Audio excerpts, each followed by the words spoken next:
No. Just no. Are you ready?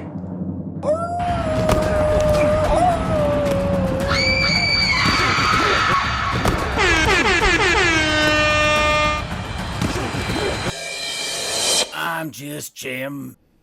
Yeah. Von Murder, episode 27, blah blah. Listen up. Just because we choose to avoid high-level analysis on this show does not mean we are incapable of it. It's all fun, games, and drained veins around here, but the shit you don't see is a lot of looking at matchups, seeing how players match up, and what advantages we can get. We do it for drafts, we do it during the season, and... Yes, I'm sure they know that Jimmy and Morty are waiting off-screen to be introduced. I don't care. I'm ranting. Anyway, we really do know what we're talking about around here. Or at least I thought we did. And I started to touch on this on the last show, but I have absolutely no fucking clue what is happening this year. The Panthers crushed the Raiders behind over 300 yards and 3 touchdowns from Andy fucking Dalton. Denver dismantled Tampa Bay. Dear God, the Giants smacked the Browns around.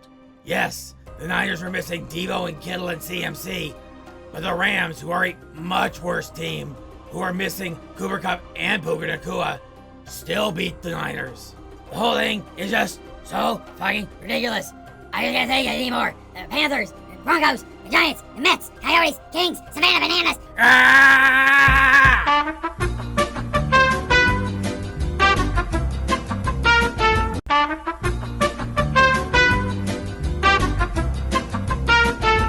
You want me to what? Hi, I'm Jimmy. We're trying to figure out what the hell's going on. It looks like Von Murder's gonna need a mental health day. Let me bring in Morty. Oh dear. It seems this episode is starting under the most auspicious of circumstances. I certainly understand Von Murder's frustration.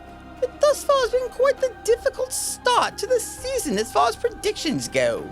I mean, has it? I don't really know about that. Think about this. We always say that all 32 NFL teams, regardless of anything else, have 53 NFL caliber players. Yeah, some are better than others, but on any given day, any one of them can just ball out. If you go into a game looking past opponents like the Raiders, Bucks, and Browns did, you can't even be surprised when you lose. Even the worst NFL team would manhandle college #1 Texas. My point is you can't sleep on anyone. Indeed. People may have been surprised by the resurgence of Andy Dalton, but you must remember that this is his 14th year in the league. The majority is a starter, and he is a 3-time Pro Bowler. He was perhaps the perfect veteran presence to help spark the Panthers to victory. I think we could go on and on, but dude, we need a third. This show doesn't work without a third. I play the chaotic trickster on the show. I'm not really the hosting type. It'd be like trying to teach a raccoon to play fantasy football. Pretty pointless, and all you get is garbage. And I'm the over-eagle traditionalist. While I dream of being able to host, the truth is I don't have the chops for it. So like the Panthers, we really need someone who has a proven track record of leadership who can guide this show. A few moments later. Is this a fucking joke? Oh, I hope not, because this should be quite intriguing. Oops, I need to turn that off or no one will understand me. Hi everyone, my name is Scott and I am the fantasy football monster. Excuse me, but you aren't even a monster. What do you mean you are the fantasy football monster? Well, I am you. I am Morty. I am Von Murder. I am Fred. I am the Alpha and the Omega for the show. Even Joe? Yes, but I don't just play the characters. You're all a part of me. Just figments of my overly caffeinated, disturbed brain. Repressed corners of my crazy personality. Dude, you're not making a damn bit of sense right now. If I'm here and you're there, How can you be me? Do you remember when Morty was talking about Premiere Pro and editing? Yeah? There's your answer. We don't even exist in the same timeline. We're 3 different timelines that have all been constructed to look as one. This is fascinating. You have to help me, though. I don't understand why it seems despite my best efforts, I'm never accepted around here. No matter how hard I work or try, I can't get anyone here to like me. Well, besides my overly nerdy side, you're a metaphor for my time in fantasy football. I spend an unbelievable amount of time every week focusing on this. I'm trying to get better, trying to create better content, trying to somehow be seen and known in the community. But yet, still, most of you have never even heard of me. Well, if you're really me, then I understand. I tend to do my job, but I don't spend much time telling others about what I do. I've never been about self-promotion. Well, Morty, neither have I. I call bullshit. How can you say that we're the same? We're nothing alike. Oh, Jimmy, we're more alike than you realize. I have a goofy side that is always trying to get out. I'm definitely rough around the edges and very off-putting at times. And honest to an absolute fault. We should work on that. But, and I don't mean to get political, but I'm a right-winger and you're clearly a Democrat. Well, I'm a Democrat by force. The Republican Party has lost their way. I want to be a Republican, and I used to be. But in today's landscape, it not only doesn't align with my political viewpoints, but it's downright evil. But that doesn't mean I'm a hardcore liberal. I still have many right-wing values as well. And you are that representation. But you know that Trump... Yes, I know what you're going to say, and I know you can't say it.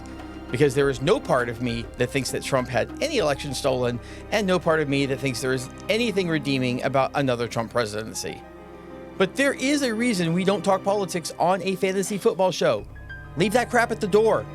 Okay, well, if you're Von Murder, then what happened to him? Why is he gone and you're not? Well, because Von Murder is my ego. He represents my superiority complex. He can't stand to lose or ever be thought of as inferior. He is the sorest of losers and equally as sore of a winner. The second one I added because it's funny, and I need a reason to take him down a few pegs every once in a while. Pride comes before they fall, they say. Well, this is great. This is fucking fantastic. Nice speech, but you still didn't explain why he ran off so fast. Oh, that's easy. I got the living shit kicked out of me this week. Did you see my rankings and matchups? I did. Certainly, you definitely had a few things that didn't go your way. But you need to not be so hard on yourself. This was a very hard week. Yeah, I get it. You really shit the bed with Baker.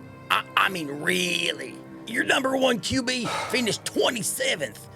Your number 2 didn't even finish as a QB1. You tried to have faith in Derek Carr at number 5, and he didn't even get the QB1 or QB2 status. I mean, I can go on and on and on. Jimmy, you're supposed to be making him feel better. Am I? 5 of the top 12 QBs weren't even in his top 16 list. But sure, you had some wins. Murray Cooper was a consensus number 26 wide receiver with no expert ranking him higher than 17. You had him ranked at 15, and he was top 3. True. He was due. And, well... But tell him what else he did right. I mean, this is hard.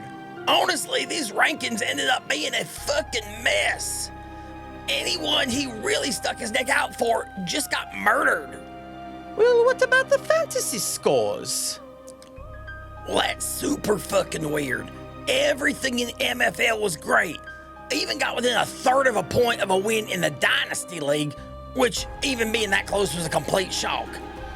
Still live in all the Eliminators and the Football Guy subscriber contest.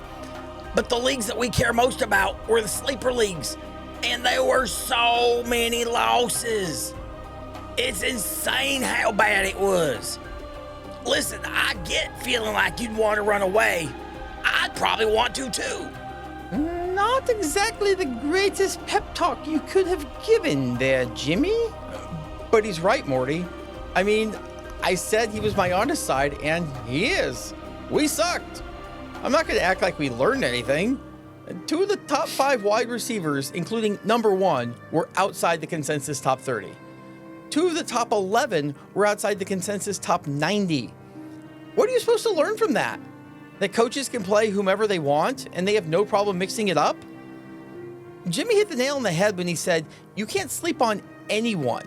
Sometimes people are buried in the depth chart merely because there are more established players on the team ahead of them.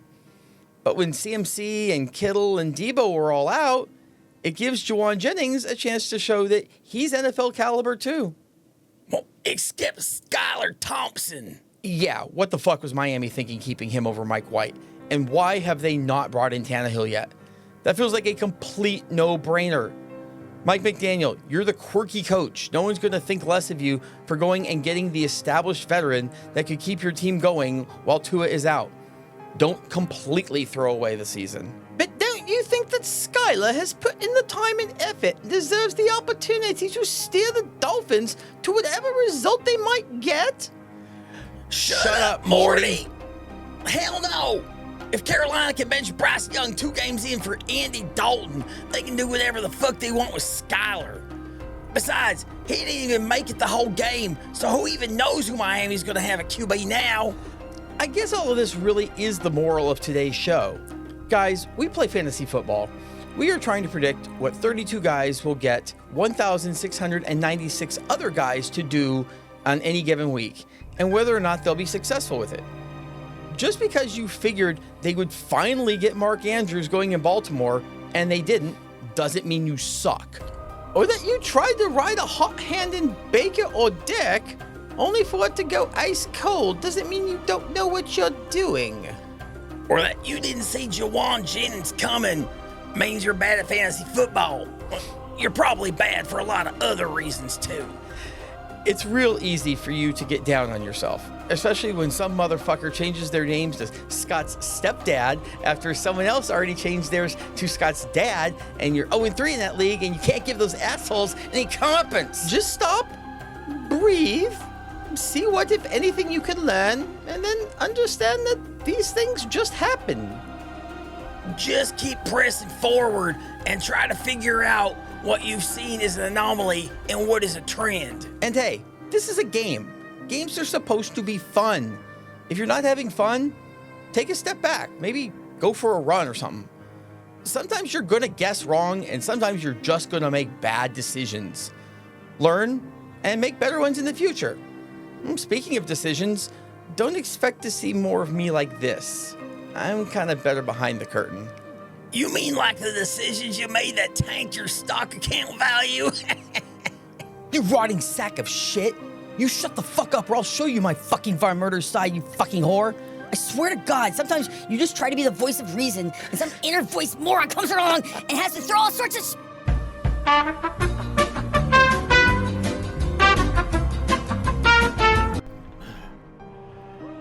Jesus Christ. I just had the worst dream ever. No more blood and Ambien cocktails for me. I saw Morty and Jimmy. I even saw you. But I saw you. It was really fucking weird. You thought you were god of our world or something. Now that's hilarious. Okay, let's figure out this week's show. Bitch! Ha ha!